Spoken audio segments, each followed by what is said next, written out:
I just wanted to quickly weigh in on the capital gains debate in regards to Mitt Romney's taxes for the purpose of the Salt Lake Tripper conversation. We find that in the history of the United States, never before has capital gains rates has been as low as 15%. So that's number one.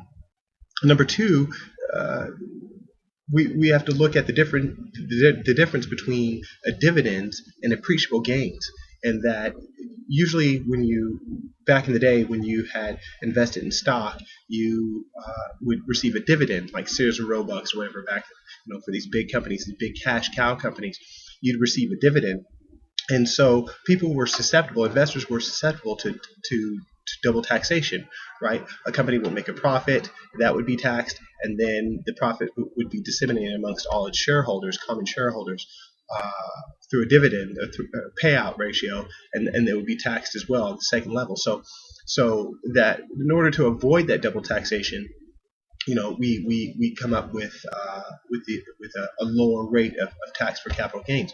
Well, now here, fast forward to today's financial and investor markets, we find that hardly any stock would issue dividends, right?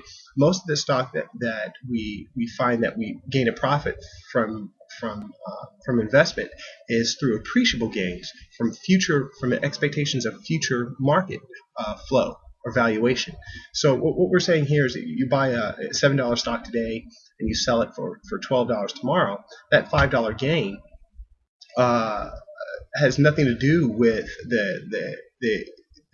the actual directly, has nothing to do with the actual revenue that the company had acquired for that fiscal year. So it's just the expectation of future growth that's embedded inside the valuation of the stock. So that's very important. I think that's the second thing is very important. And the third and final thing is that for someone to say, that the capital gains taxes dissuade individuals from investing in the United States is just ludicrous, right? As I said in point number one, capital gains rates have never been as low as before. But point number two is that when someone takes money and invests abroad with it, that as Mitt Romney has done, when someone does that, we find that money is not taxed. The appreciable gain on the investment vehicle is not taxed until at the time at which the security has been sold. Right, and the profit has to be repatriated back to the United States.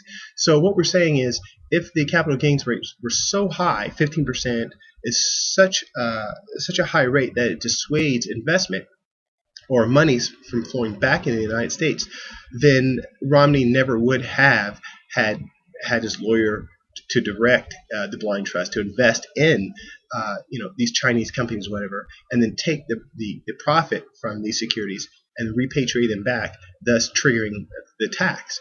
So that doesn't wash with me as well. So those are the points I had to make. Thanks.